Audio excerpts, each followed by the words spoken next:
Hello everybody and welcome back to a brand new live stream. Make sure you guys like that stream down below. Subscribe if you're new. Hit the bell if you're subscribed.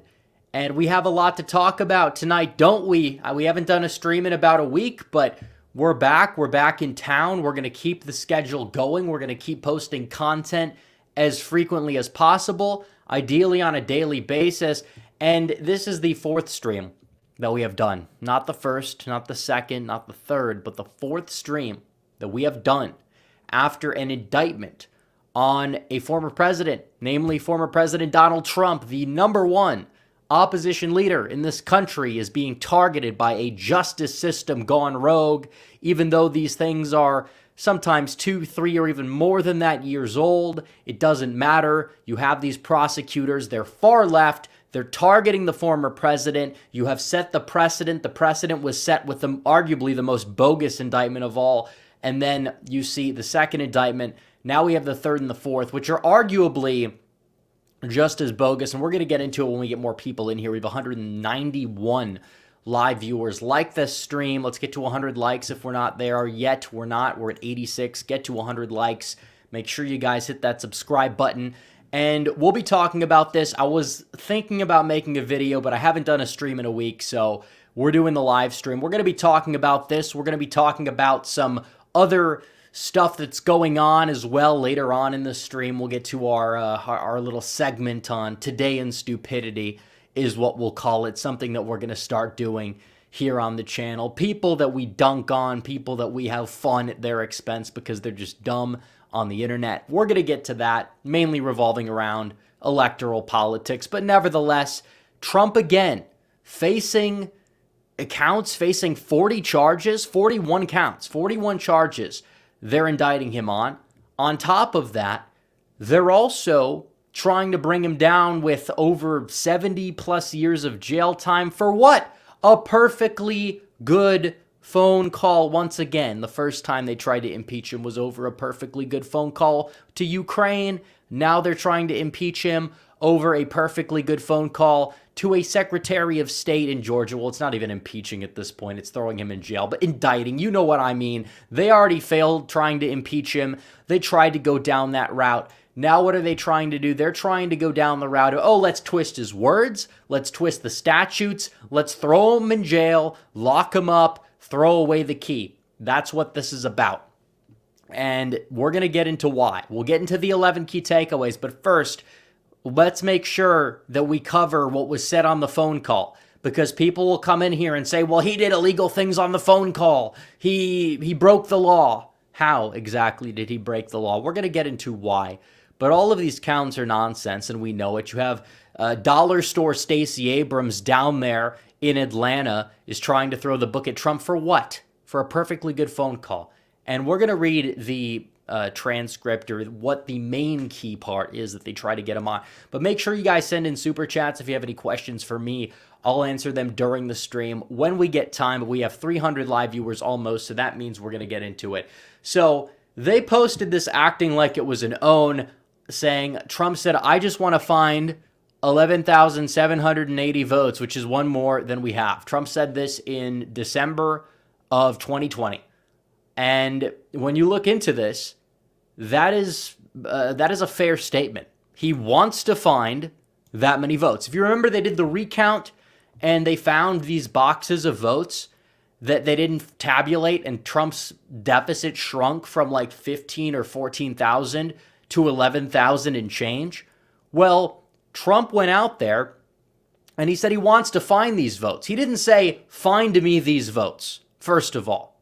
If he said, find me these votes, we can have the argument. But he said, I just want to find these votes. That's on the audio tape. There's nothing wrong there. And even if he said, find me those votes, why is that a problem? Why is that illegal? He wants this guy to go find him votes. He could say, Donald, I can't do that. Closed case, end of story. You might say, oh, it's a scandal. It's going to circulate in the media. But either way, there's nothing objectively worth charging him on. And if it was so bad, if it was so egregious, this woman was there for 3 years, could have filed the charges the day after he did it. And if this was such a legitimate crime, Trump could have been thrown in prison for 70 years or so. But no, it's not about that. It's about trying to get him out of the way. That's all this is about. He didn't do anything illegal. They're twisting his words. They're twisting the statutes. They're doing it in D.C. They're doing it in New York. They're doing it in Florida. And now they're doing it in Georgia. They're doing it all over the country to Donald Trump. And everybody that has half of a brain can look at this and say, hey, wait a minute. This is bogus. And the more indictments they throw at Donald Trump, the less they stick to the average voter. I'm not saying legally, because everyone's like, oh, well, that doesn't make sense. You can't say that. That's not what I was talking about. I'm not talking about the indictments on their own.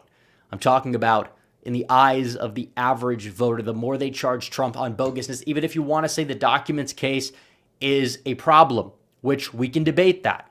I believe that it's not that much of a problem. But when you're looking at the big picture here, when you add up all of these fake, bogus charges they're throwing at somebody and they keep piling them on, it seems like after a while, I don't know, maybe Trump is the victim here. And that's the way it is. That's the truth. That's the way I see it. I know a lot of people see it that way. And when you look through the transcript of what he's being charged for, what's the problem with this? What is illegal about this? Wanting to find votes? Well, maybe they can't find him, but he wants to find them, okay? He didn't even direct Raffensperger to find the votes. And even if he did, who cares? Why do you expect me to be up in arms about that? All he could say is, Donald, I can't do that. End of discussion. How is that illegal? It's not. It's not illegal at all. And you could look into this. You could read through the charges. You could read through the statutes.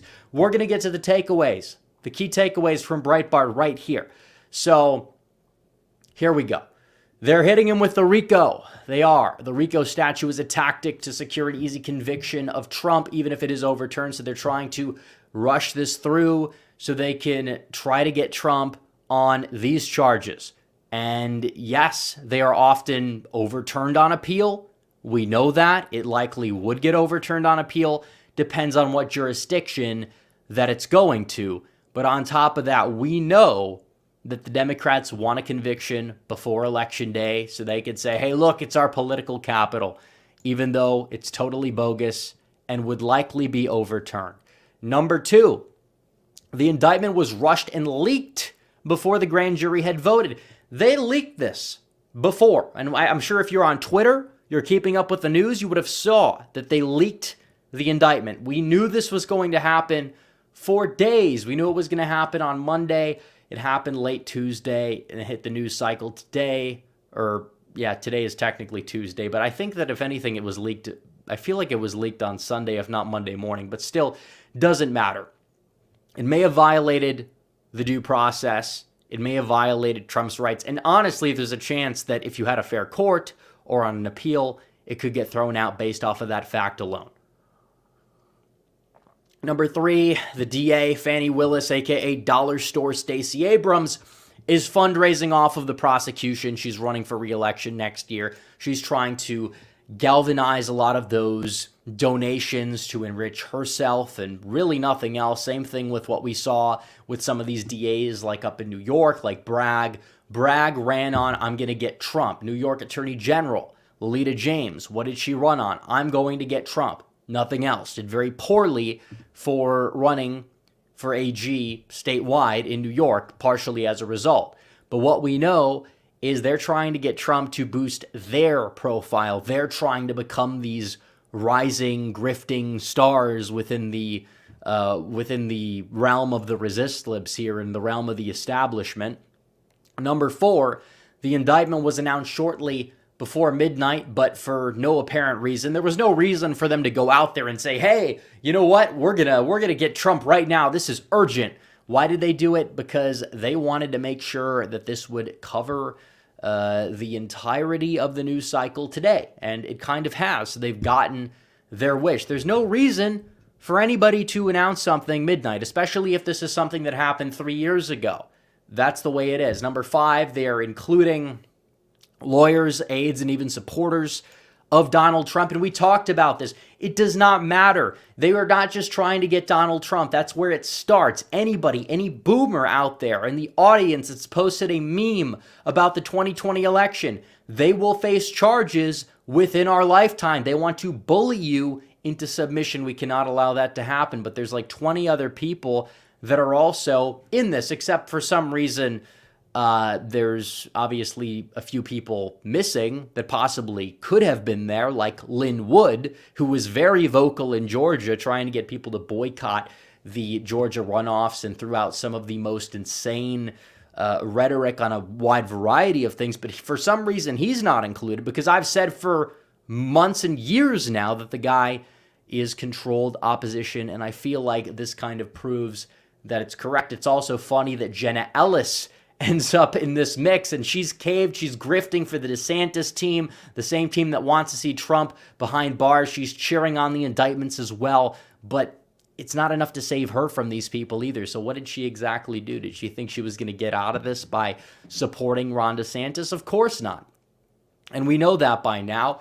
Also, Kanye West's former publicist is included in the indictment. The indictment claims political statements are acts in furtherance of the conspiracy. So you're not allowed to make political statements. You're not allowed to say state legislatures should send their own electors, despite Democrats objecting to election results in places like Ohio in 2004 or Florida in 2000, or trying to, at the 13th hour, I should say, try to promote these conspiracies about voting machines in Wisconsin and Michigan and Pennsylvania in 2016, teaming up with the Stein conspiracy recount back in December of 2016. We know this.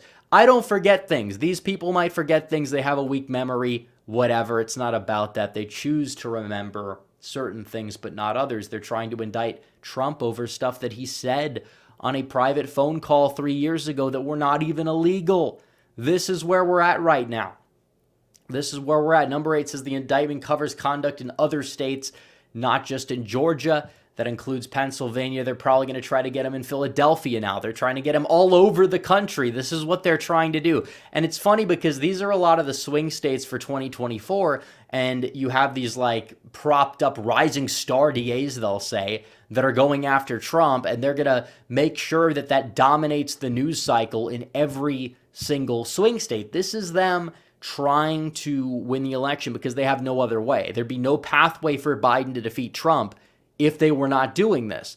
But as a result, what are they doing? They're doing this. They're making Trump focus on 2020 instead of 2024. They're indicting him for stuff that was not a problem for years, but now it's a problem for some reason exactly, even though these investigations haven't been long running either. These are just typed up affidavits, typed up charges that they've been doing for the past, few months or so. And the first indictment was as bogus as they get. And they keep piling on these bogus indictments. It's ridiculous. But let's see. Number 9 says Trump faces a possible 76.5 years in state prison on 13 counts, which would not be easy to pardon. So they're trying to lock Trump up for the rest of his life. They're trying to lock him up for the rest of his life. They want to make an example out of him. If you associate with Trump, they want you in prison. That's why they're indicting all these other people. If you voted for Trump, you will be targeted in one way, shape, or form. The 60 million, not even 60 million, 75 plus, around that number, million people who voted for Donald Trump in either 2016 or 2020. They will be targeted. They will be bullied into submission, but we have to fight back. We cannot let that happen under any circumstances. This movement needs to live on. Trump ideally would be the face of it in 2024. He's still going to be. He will. Trust me. But still, they're trying to get him here. Number 10 proves my point earlier. The indictment does not mention Lynn Wood for some reason, despite the fact that Lynn Wood was probably, one of the most egregious, I don't even want to say fighters. She's probably more of a grifter, I would say. One of the frauds out there that was talking about the 2020 stuff. And what exactly happened to him? Well, he gets off scot-free, despite the fact that he's given up his law license. He's had a lot of things happen recently to him legally that are not good. For other reasons, but no, he's not charged here, despite him being one of the major proponents, because he's controlled opposition. He told people to sit out the runoffs, and I know a lot of people did in good faith, but still, it's pretty obvious that the establishment took away all the wrong takeaways from that, so it was not worth it. It was a dumb thing to do. Number 11 said neither Stacey Abrams nor Hillary Clinton have been indicted in Georgia for the same or worse actions. Abrams is probably the number one voter conspiracist on the left. She's from Georgia, and she's never been indicted for anything. Same thing with anybody else that's claimed that there was some massive collusion hoax, even though they're promoting dangerous conspiracies under their own logic. It doesn't matter. Whatever, we know this. So you're looking at this. They're trying to get Donald Trump on ridiculous bullshit. There's no other way to put it. Excuse the language, but we're going to keep saying it, and we're going to keep calling it what it is, because that's what it is. And it's true. Because he's breaking the mold. He's breaking the mold of politics. He already broke it. It didn't even matter what he did in office. Him going out there in 2016, that was enough. And he's not going away. And his messaging is returning to its original form. He's out there. He's killing it in the primary polls. It's not even close. It's not even a contest. DeSantis is in single digits in New Hampshire. He's at 10% in Iowa. He's at like 14% nationally in the average. He's above in some polls and below in others. He's falling on his face. And the more they target the man who represents us, the American people, the more it's going to blow up in the face of the GOP establishment. And Donald Trump, once again, will be the Republican nominee. So what they're going to try to do, because they know he's likely going to be able to beat Biden if it's a fair and square deal where there's no bogus criminal investigations against him, guess what? Guess what's going to happen? They're going to have to do this. They're going to have to throw everything they have at Trump because they know they cannot beat him. That's what they're doing. They wouldn't be doing it if they couldn't. That's the way it is. And there's no real reason to even sit back here and argue 24 hours a day, Trump, DeSantis, this, because Trump's already got the nomination locked up. He's up by 40 points. Yes, he's not debating. It's not really going to make the difference when you're up by that much. That's the reason why he's not going to be attending the debates. He'll be doing something else. He'll crush Fox's ratings. That's what he's going to do. But you're looking at this, and it's like, do people really believe that this is legitimate? Everyone knows it's politically charged. Even people that want to see Trump in prison because they're on the left, because they're a part of the establishment, whatever, they know it's nonsense. You'd have to be brain dead to look through this and say, I want to find the votes. I want to find the votes too. I would have wanted to find the votes.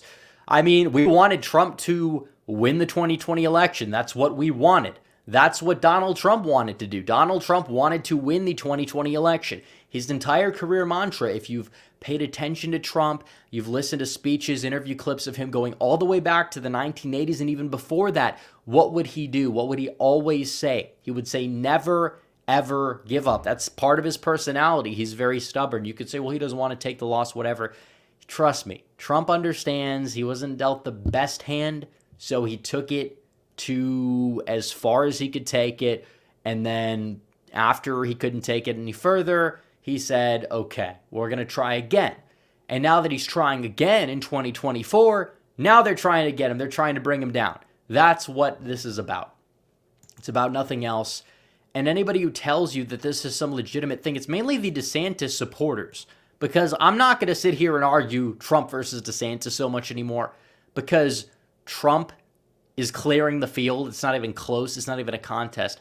But DeSantis' supporters are these people that are cheering this stuff on because they just have this irrational hatred of Donald Trump to the point where they want him behind bars. For some reason, they stop dropping the act like, oh, we like Trump, but DeSantis is more anti-establishment. And then when Donald Trump gets thrown arguably in prison, or could get thrown in prison by the establishment that's actively trying to do so, now their attack line, the attack line of the GOP establishment is, oh, nobody's above the law. We need DeSantis. He'll win the election. Then we see these polls come out that show that like 30% of Trump supporters are going to stay home if Trump's not the nominee. And even if that's wrong by like, I don't know, 70% of those supporters end up coming home to the Republican nominee, you're not going to make up enough ground to go out there and defeat Biden regardless. Trump is our guy. We're rolling with him, whether he's in prison or whether he's not in prison. We're rolling with Trump. And at the end of the day, I believe there's a very good chance he still prevails. I do. I believe there's a good chance he prevails in the justice system in some of these cases, if not on appeal, or he could delay them. And also, he could very well prevail in the 2024 election. This is going to make it a very interesting environment. You have somebody who's under federal investigation. He's like an opposition leader in a third world dictatorship, because that's what this country's become.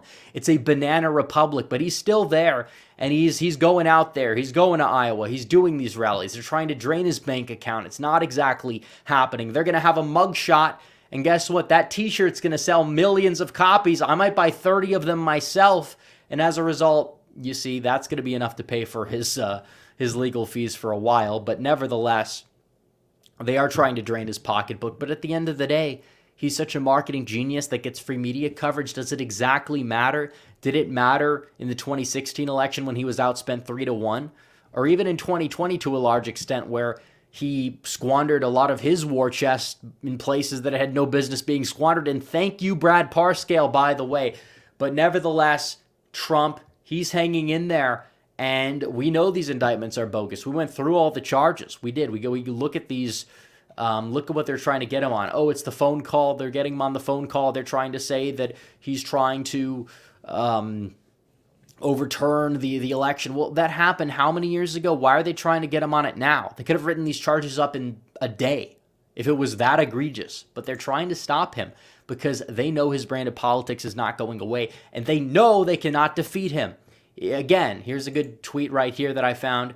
Trump isn't far right. He has the positions of a New York Democrat 20 years ago, which again, there's some truth to that on social issues. I don't think Trump is sufficient even in some areas, but the significance of Donald Trump isn't just that. He turned a lot of the establishment principles of the Republican Party on its head, and he went out there and touched on something about the American identity, which they don't like. The globalism, the neocons that were running the Republican Party overnight, a lot of them gone. A lot of them were shut out because Trump came in and he gave a voice to the people that a lot of these Republican leaders were not lending that. They weren't giving the voice to the American people. You look at the National Review, which is a very pro-DeSantis at this point, news publication. They were running the GOP. They were the newspaper. A lot of these politicians would read. What would Trump do? He used Twitter.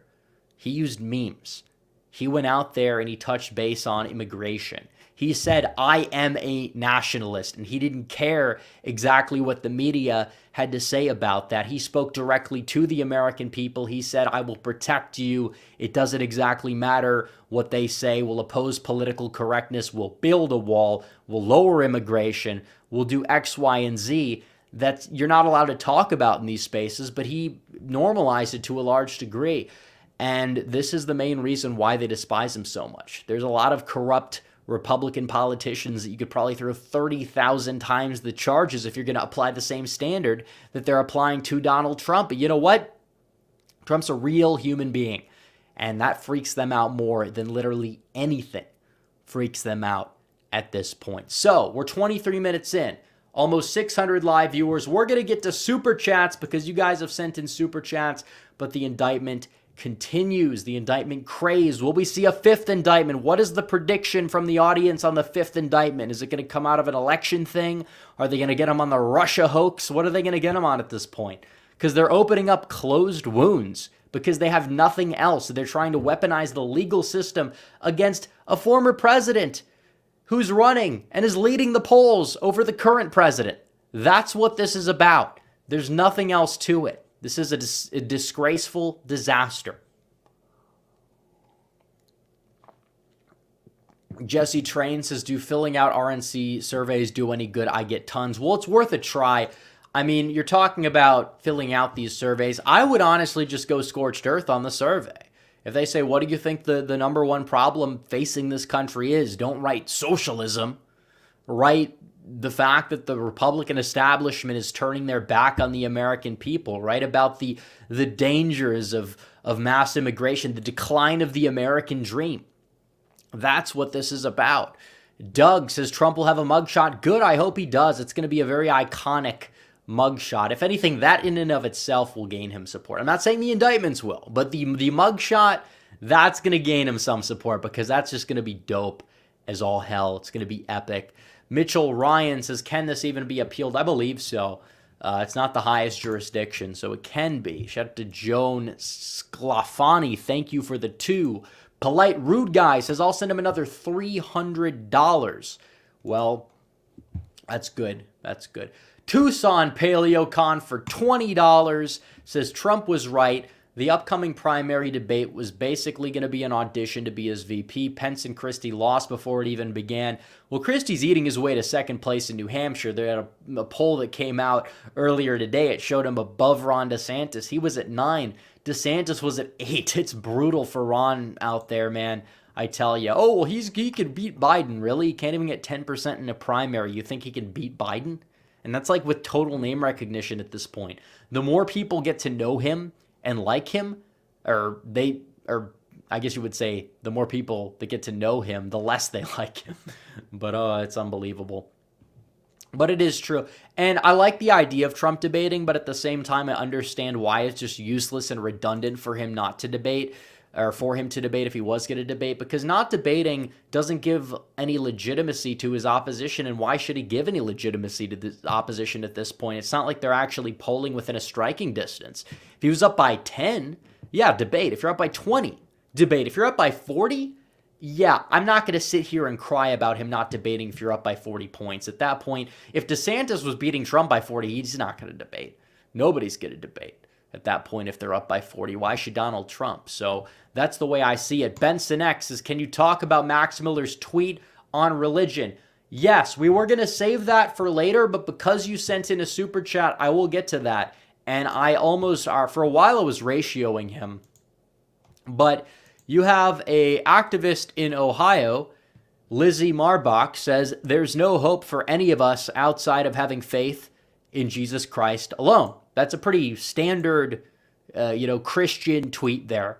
There's nothing exactly wrong with that. Everybody should agree with that. Or if you're not Christian, you could say, okay, well, that's understandable. A Christian is going to have faith in Jesus Christ. And that's exactly what the Christian belief of hope really is. They believe in Jesus Christ. They believe in the Trinity. That's what they believe in. Just like Muslims believe in Allah or whatever, that's the Christian belief. Even if you're not a Christian, which Max Miller's not, but you could obviously see that that is a relatively standard tweet, and there's nothing wrong with that tweet from really any standpoint. Now, Max Miller throws a temper tantrum for no reason, saying this is one of the most bigoted tweets I've ever seen. Really? A Christian expressing their belief is a bigoted tweet? How? How is that exactly bigoted? And if that's bigoted, what's wrong with bigotry at that point?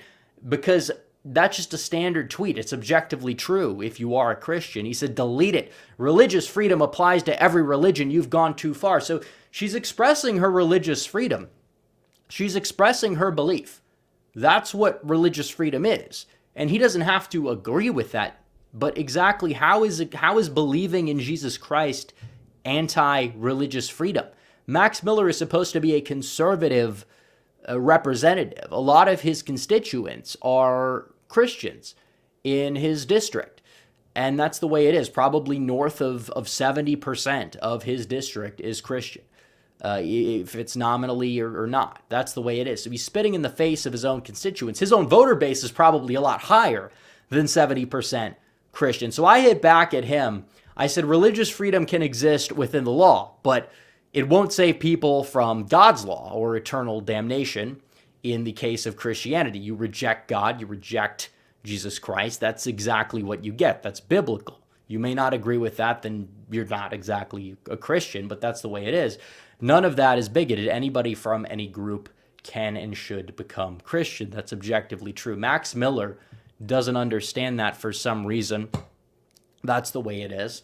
And then he was going off in the replies, I believe, and he doesn't understand the biblical difference between the chosen people or whatever. But that's beside the point. Max Miller just spitting in the face of his constituents for no apparent reason. And it doesn't make any sense to me. And he's going out there throwing a temper tantrum, telling her to delete a tweet because religious freedom applies to every religion, while she's using her religious freedom to express her thoughts on her own religion. Okay. whatever. Conservatives, by the way, Republicans in Congress, by the way, that were elected to be based, not exactly living up to par. But he's gotten ratioed really badly, which is a good thing in my view.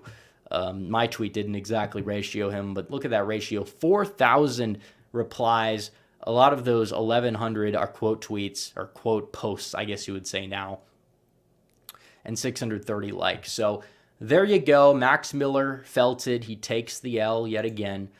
But yeah, we did cover that, which I was going to cover later in the stupidity segment, which we're having another tweet or Twitter thread to analyze from that, because I was just like, it's like a train wreck. You can't look away if you're driving on the road. So we're driving on the road. We're going to not look away from that in a little bit, but let's see. John Waffle, H2 Pieces, this is all politics. None of this will mean anything in court.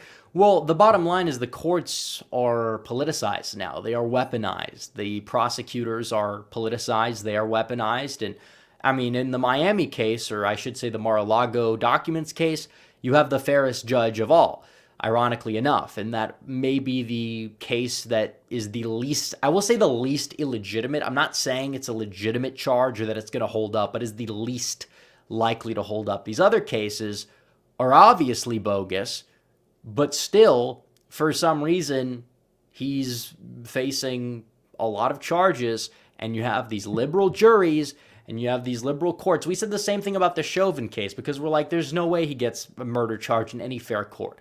You know, the real debate would be manslaughter or innocence, and I made a whole video at the time of why I believe that it should lean toward innocence, because you have to prove beyond a burden of proof. You have to prove beyond a reasonable doubt that the knee was what did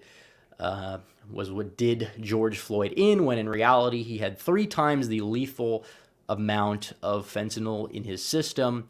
And he was saying that he couldn't breathe before he was on the ground. In the Minneapolis police handbook told and taught people to use that position to restrain individuals, which now it's been removed and whatever. Obviously, you could say it wasn't good optics that he did that or he was in that position. Obviously not, but still, when you look at the facts of the case, you could say that why would they even charge it? But because it's Minneapolis, because you have jury intimidation, because the courts are not apolitical anymore, Chauvin's away for a very, very long time. And maybe you could say manslaughter, but still, he got every charge in the book. It's not like they threw any charges away. They hit him with literally everything. It was a clown show. And even the people that are on the manslaughter side of things, they can agree that it was a clown show. So, Captain Crusader says, when will Republicans admit that demographics or destiny? Trump getting influence to shill for illegal immigration isn't good. Well, I don't believe that he's shilled for it recently, to my knowledge. He hasn't said we're going to have a moratorium. He has supported the RAISE Act and cut it in half during his presidency, which overall I think was good. I think Trump's immigration policy during his presidency could have been a little bit better. I think rhetorically at times he was weak, especially in the speeches that other people wrote for him. But either way, I think that they need to wake up, and I think they are waking up. Immigration is not helping us. That's why I cringe every time I hear Vivek Ramaswamy go out there and talk about, oh, well, we need to increase our H-1B visas, and, you know, we have this illegal, or you have this this anti-legal immigration rhetoric within the Republican Party, which, again, Vivek is open to debate about it, which I will give him credit for, and a lot of people aren't. They'll just shut you down in the right, and they'll say, you're racist, the same tactics the left's going to use. But either way, it is true, and the left will cheer on things like rising minority populations, but if you say, maybe this is not a good thing, maybe it's a bad thing, especially regarding things like voting patterns, they will shut you down, they will call you a racist, they will hit you with all of these labels, they'll blacklist you from everything. That's how they do it, and it's not a very good thing, and we need to have this conversation on the right wing, and I think we've been having it more than in years past, but when we're looking at the big picture here, immigration is not good. It's not good for the economy the way that they lie. People like the Cato Institute lie and say we need mass immigration to boost the economy. Why don't we have the people of this country boost the economy. We had a period from the 1920s to the 1960s where we had net zero migration. We should go back to that, by the way. No more waves of immigration. We need to close the borders for a while. Net zero. And what we had was a very prosperous economy. Our country was in the midst of a golden age in the 1950s. So you look at that and it's like, yeah, we need to have this conversation. You talk about the American dream dying. It's part of it. I'm not saying it's the whole picture, but it's a big part of it economically. And you talk about socially, and you talk about voting patterns. You talk about all of these other things. It is a problem. We need a break. We need to lower the numbers. Start lowering the numbers now. Otherwise, you will have a blue Texas. You will have a perma blue Arizona. You'll have a lot of these swing states turn blue, and they're going to be harder and harder to win. And as a result, we're going to lose the country. And if we have Republican victories, the Republican Party is going to shift so far to the left that it's going to be unrecognizable. It's going to be what the Democrat Party is now. And that's a problem. And that's something that we need to stop at every single possible turn. Samuel Harrison says, why is Kemp so silent on the indictment? Well, I think that Brian Kemp is petty. I think that's exactly what he is. Everybody's like, oh, well, Donald Trump is somebody who doesn't understand principle or whatever. And these people don't really understand principle either, and they are just petty, and they want to take it out on Trump the same way they accuse Trump of taking things out on them. And that's the way it is. You have an indictment, you have a weaponization, and all of these people that maybe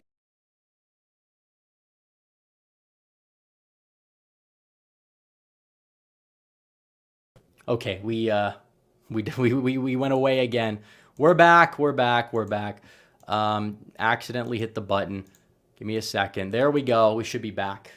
All right, but what I was saying before I got cut off by accidentally hitting the back button was the fact that, yeah, you have these people in politics that claim to be above the drama, and they're always the ones that are being petty by not taking stands on these things. If Kemp actually wanted to work with Trump and wanted to benefit the party and mend his relationship and help win Georgia in 2024, I believe he would stand against the indictment. He'd be out there fighting for the truth, and that's what it is. But no, he's not. He's weak.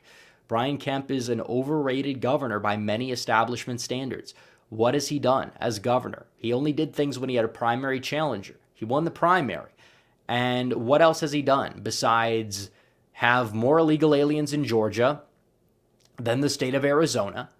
And what has he done besides appoint Kelly Loeffler to the U.S. Senate? That's why we lost the Senate, was that appointment alone. You could have had Collins in there. You would have had somebody that would have gotten the base out. You could have cleared the field. What did you do? You went out there and you appointed somebody who was so out of touch, so robotic, weak, one of the worst candidates ever. And what exactly happened? She lost. We lost the Senate. That in and of itself is enough to implicate Brian Kemp for being weak. And on top of that, he's incentivized a lot of liberal industry to enter the state of Georgia. Yes, he signed some election bills. Yes, he signed some pro-life legislation. That's good. But still, a lot of Republican governors, generic Republican governors, could have easily done that without a primary challenge. So I'm not going to sit there and shill for Brian Kemp. He's fairly weak. And by the way, Perdue would not have been better, just throwing that out there, not by much. There's a reason why he got destroyed in that primary, by the way. Polite Rude Guy says, I think we should ban minors from listening to music with... No, that's just dumb. Listen, we have a lot of problems in our country. We have an immigration crisis. We have societal decay, but the number one point of societal decay is not, oh, well, this 16-year-old listened to a song with a swear word in it. It's like, seriously? Like, yeah, we need to change the culture. I'm not saying we don't. I've been saying that for a long time, but saying, oh, let's regulate music now and ban certain words, it's like, whatever. It's not going to change anything. It's really not. You think it might, but it's not going to. That's not like me coming out with a libertarian position or anything like that. That's just me saying it's not exactly common sense, especially at this point. And the left understands incrementalism, and we don't. It's one of the reasons why I believe that why we're losing is that we're not even playing the game properly, even when we want to severely shift the Overton window. Man Milks his opinion on Santorum 2012. I mean, he failed. He didn't do very well past Iowa, and he didn't really run the best campaign, but nobody really was that strong in 2012. Ron Paul would have probably been the best option, but he really didn't have a path forward. So Zachary Joello says, how can my state of New Jersey turn red? I don't believe it can. I just think it's too suburban. I think it would take a realignment. I think that maybe you could say, we'll make gains here, we'll make gains there. Maybe we could flip the governorship one of these years on an off-year election. We almost did that in 2021. But still, it's not going to turn red, and it's not like on the docket of states that could, at least in the time being. Now, maybe sometime in the far future, we could talk about that. We could talk about the electoral map, but as of right now, I don't believe New Jersey's really a state that has any promising potential to turn red. But let's see. All right, no more super chats. If you guys want to send in super chats, you can feel free to send them in. Let's get to today in stupidity. I believe this might be yesterday in stupidity. Rufus, everybody's favorite person to dunk on, Rufus. Oh boy. He is projecting super hard, this guy. Rufus, he's a deranged DeSantis supporter. The walls are closing in. They know the walls are closing in, so they're going crazy. They're attacking Vivek Ramaswamy significantly, and honestly, at times harder than they're attacking Trump. I tweeted this out yesterday, by the way, because it's so true. I oppose Vivek because he supports TPP. He wants to increase H-1B immigration. He has a past that's not fully vetted. I like his foreign policy. I like that he has some ounce of charisma. Unlike DeSantis, he's running a campaign that is not a foaming at the mouth anti-Trump campaign, unlike DeSantis's campaign is. And if DeSantis had the two things that I just mentioned, whether if it was the ounce of charisma or the ability to run a campaign that is not just, I'm not Trump failed here, Trump failed here. And you might say, well, he doesn't say that all the time, but it's a support base more so than not. And they are running the show. And if that's the case, it's like maybe DeSantis would have a chance if it was a little different. Maybe he'd have a chance. Maybe people would be more open to that. But because he's conducting himself the way he is, like a career politician, a lot of people just happen to not like him anymore for valid reason. He doesn't have a chance. And even Vivek is not really that great on the issues, depending on the issue. Some issues he's good, some issues he's not so good. They still will support Vivek over Ron DeSantis. And he is their second choice because he seems more genuine and at least open to conversation on those things compared to somebody like DeSantis who's more rigid and awkward, whatever. And now you have this Rufus guy. We brought him up before, and I'm sure you guys know if you're on Twitter who Rufus is. If you tune into the show, you've heard of Rufus. He's crazy. He's this crazy guy. He's got a lot of weird, incoherent positions, and he goes out there and he says, Vivek is the super smart, successful Indian bro who married an Indian woman because he couldn't get a decent-looking white woman. Nearly all of my Indian bros, the Indian Chads, the Rufus Chad squad, they're with white women. He says, imagine being worth 9 figures and having to settle. That's how dorky Vivek is. So he's saying that Vivek is dorky, which is projection from somebody that supports Ron DeSantis to the point where he's worth 9 figures. You know how much 9 figures is? 9 figures is like $10 million worth. Actually, I think 9 figures might be 100 million. So I don't even think Vivek is worth $100 million. But he has a lot of money. And he could get pretty much any woman that he wants to get just based off of that fact alone. So Rufus is dumb, once again, coming up with a dumb take. And this is what they have to do to shift the narrative on Vivek. They don't have anything. Now they're down so bad, they're attacking Vivek because apparently he has a wife with a similar ethnic background to him. Really? And then Post-it-see, who we also butt heads with from time to time, who's another one of these people, says, what if he just loves his wife and it's not for status reasons? And Rufus just hits back with a bunch of laughing emojis. Like, these people are so up their own rear end. It's unbelievable. And you might say, well, Rufus is just one guy. There's a lot of people like this. The guy he's quote tweeting is hinting that Vivek would like turn off white women voters because he happens to be like Indian. Like, bro, what are you talking about exactly? And like, you talk about somebody who's like dorky and awkward. Look at Ron DeSantis. Vivek, I believe, is taller than Ron DeSantis. He has charisma, unlike Ron DeSantis. If you take Ron DeSantis and you take Vivek and you put them in a bar, who's exactly going to pick up more women in general, Rufus? It's obviously going to be Vivek. Everybody knows this. If Ron DeSantis was born after the year 1995, he probably would be your stereotypical incel. He's awkward, he's 5'7", he's terminally online, at least his campaign is. Like, let's be real here. Let's look at the big picture, but these people don't get it. They're so up their own rear end that in Today in Stupidity, we have Rufus, and we can laugh at him because it's ridiculous. He's the lolcow. Everybody knows Rufus is a lolcow at this point. Even some DeSantis supporters know that Rufus is like a lolcow. Everybody does. He's laughable. His takes are bizarre. And he proves that once again. Your average terminally online DeSantis simp. Same guy said Trump would lose Alaska, Indiana, Montana, possibly Texas back in 2016 is the same guy that we're going to have to listen to saying Trump can't win. He's going to face a 1964 style landslide defeat. That's not going to happen even if he does go to prison, Rufus.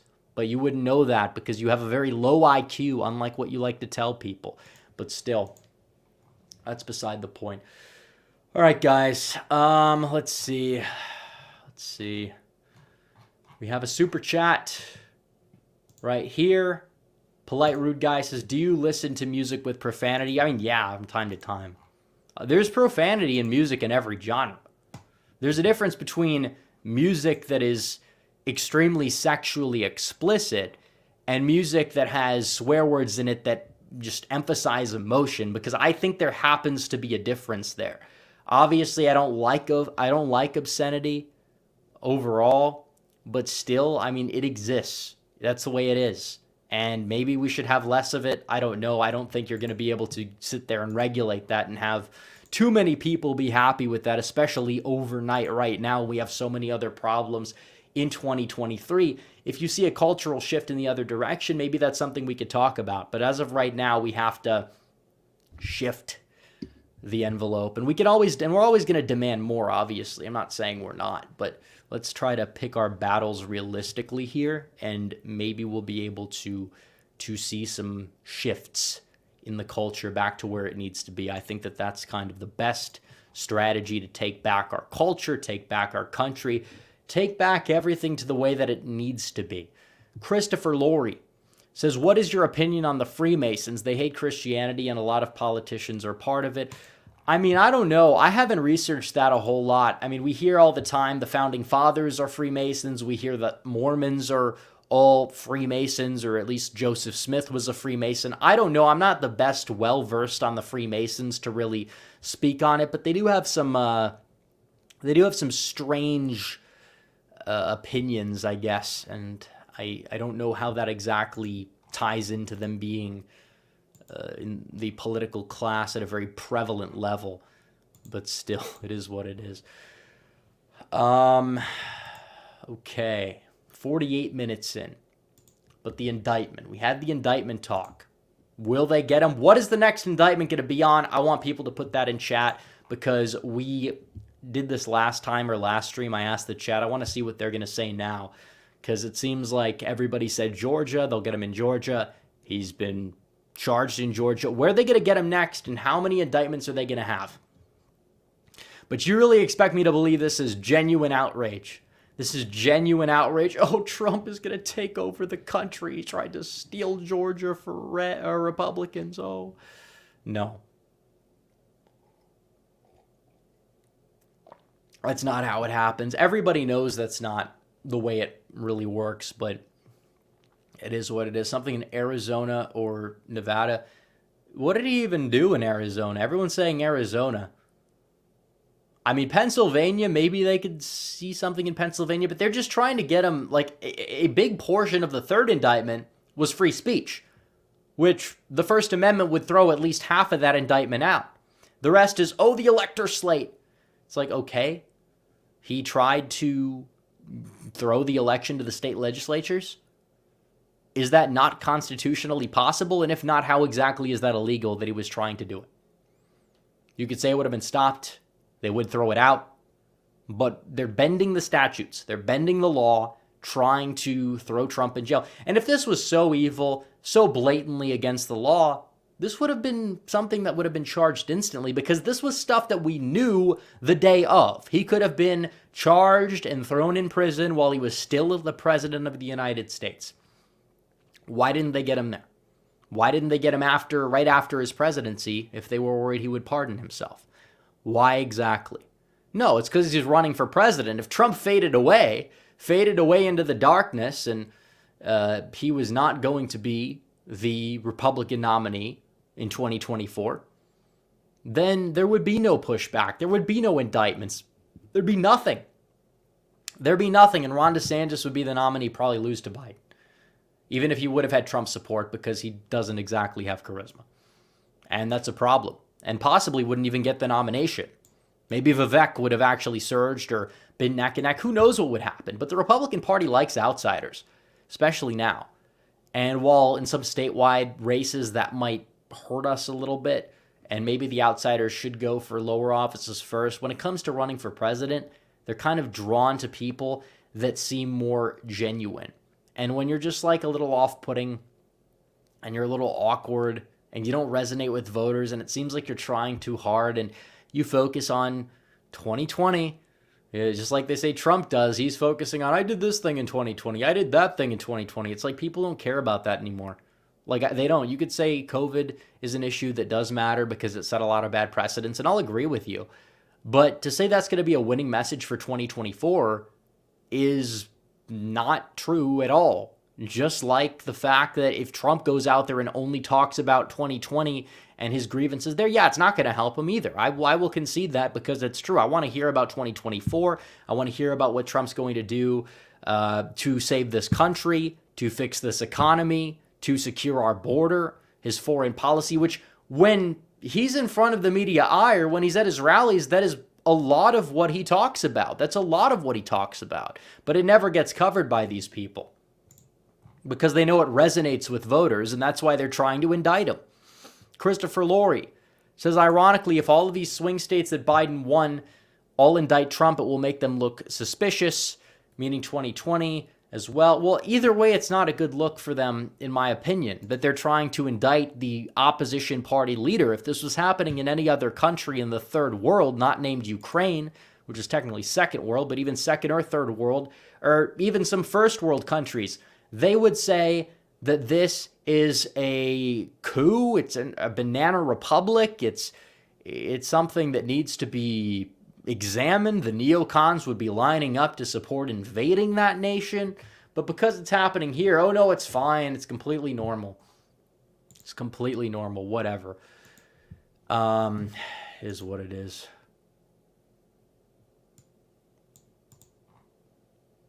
Let's see. But that's the country we have now. We don't have the country you grew up in. We don't have the country from even 5 years ago or even 4 years ago or even 3 years ago. We have a country where they are taking out the number one threat to the political system and trying to throw him in prison for the rest of his life and putting the death penalty on the table for a perfectly good phone call. By the way, mind you, read the transcript once again. What did Donald Trump say? I want to find these votes. He said he wants to find some votes. That's all he said. I want to find these votes. He didn't even say, go find me these votes. He didn't threaten Raffensperger. If you don't find me these votes, I'm going to do this or I'm going to do that. Because maybe then you could say, coercion. That's a crime in some way, shape, or form. And if he did that, he would have likely been charged by it much sooner, because that would have been something that actually may have had grounds. What did he say? I just want to find. He didn't even say find me. Or if you don't find me these votes, I'll do X, Y, and Z. That would, like I said, that would be something that would be illegal. But what did he say? I just want to find these votes. Okay? Why wouldn't he want to find the votes? He wants to win. I mean, don't you think Gore wanted to find the 500 votes in Florida? Is that why he kept recounting the votes until like December when the court decided to say, you know what, we've had enough? Do you think Kerry didn't want to find X amount of votes in Ohio that would have given him the victory over George Bush back in 2004? Of course he did. So why do you expect me to be up in arms about this? I'm not going to be. That's the way it is. So let's see. But I think it just vindicates Trump further and further. It's exactly what's going on right now. So let's see. All right, Ohio wasn't even close in 2004. Well, yeah, it was like 100,000 votes. But still, I mean, it was close enough for Democrats to contest it and vote to reject the votes in the House floor right before the count was finalized in Congress for some reason. But if Trump and some of Trump's acolytes in Congress wanted to object, now they're the ones under investigation for some reason, despite the fact that those states combined were closer than Ohio. All of them combined were closer than Ohio in 2004. So you do the math. It was a very close election. Everyone wants to pretend that Donald Trump got his ass kicked or he lost in a landslide. He lost by 43,000 votes across 3 states. 20,000 votes flipped. Trump would have won.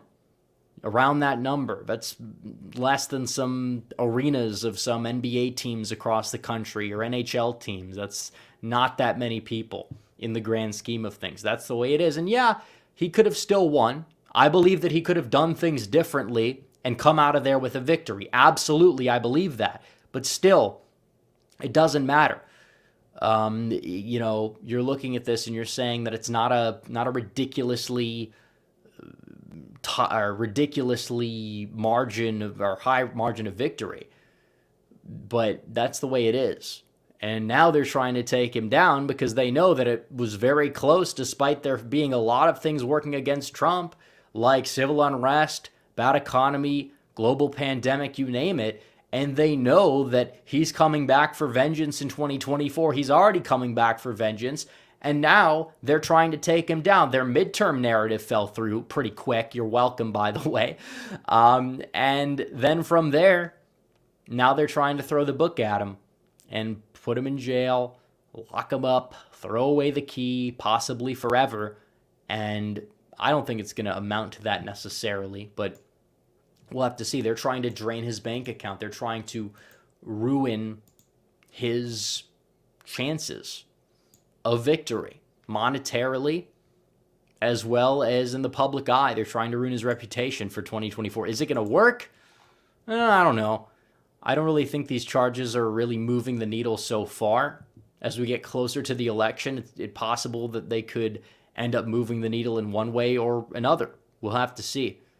But still, this is not something that is... This is not something that we're looking at right now and saying it's over, it's so over. But it's not something that's good either, obviously, because it sets a very dangerous precedent. Although if we win, we'll flip it back on them ridiculously hard. And I don't know, maybe that will be part of the vengeance. But Trump, honestly, it does show, yeah, maybe he should have gone after these people. Maybe he should have targeted Hillary Clinton. He promised that he would do the special counsel. That never happened. If he did that, it's very possible that maybe we wouldn't be in this predicament. I don't know. But that's the way it is. So, all right. I guess this will be the last call for Super Chats. We've been live for 59 minutes. I don't want to go for too long, but this will be the last call for Super Chats. If you guys have any more questions for me, we have almost 600 people in chat. You can feel free to send them in via Super Chat. Other than that, like the stream. Hit that subscribe button as well. How many likes are we at? We're at over 300 likes. Let's see if we can get to 400 likes. We're almost there. Let's get to 400 likes. Guys, come on. We'll get there. But nevertheless, it is what it is. But Trump's mugshot's coming out. That's exciting. I'm actually excited for that. That's going to be epic. It's going to be one of the most iconic pictures probably ever taken when it's all said and done. But that's the way it is. Trying to lock up. Yeah, exactly. A lot of people are going to get angry. And if they actually do successfully convict him, there is going to be a lot of blowback in one way or another. And that's not something that I'm looking forward to necessarily. But that's the way it is. And there's really no way around it. But yeah, he'll get a mugshot probably in about 10 days. He's going to get a mugshot, which is, I mean, it's very interesting that this is the case, that he's going to get a mugshot for some reason, but he didn't get one for the other cases. I don't know why that is, but we'll see. We'll see. It's going to be epic, though. It's going to be a very iconic photograph. I guarantee it. But let's see. Oh, wow. 440 likes. Can we get to 500 likes? 500 likes. We'll end the stream when we hit 500 likes. Or we're not going to end it until, I don't know if that's really a good incentive. But nevertheless, Matt Mittens, thank you for becoming a member. Matt Mittens. John Waffle H2P says, how come Democrats didn't try to sabotage neocon Bush in 2004? Because there's no difference between Bush and Kerry. Probably, if you look at it historically, you could make an argument, well, Kerry winning would have been better because he would have gotten destroyed in 2008. You wouldn't have had this massive blue wave in 2006. But, I mean, it is what it is. Who knows what would have happened? Maybe that'll be another alt history video we could do. We haven't done one of those in a very long time. I also want to do a documentary on the charges, debunking all of the charges, because you hear a lot of people arrogantly acting like, oh, well, these are actually legitimate charges.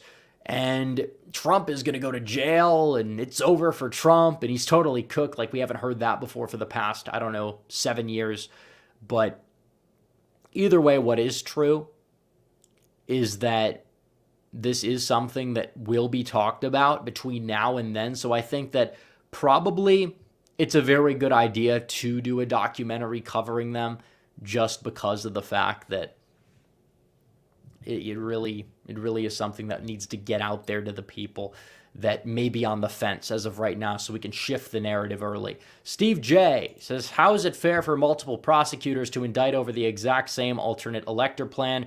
When does it end? Is there a precedent against it? Well, it sounds like double jeopardy to me to some extent. Obviously, they're probably going to word the charges slightly differently to the point where they'll get away with that, at least in that regard.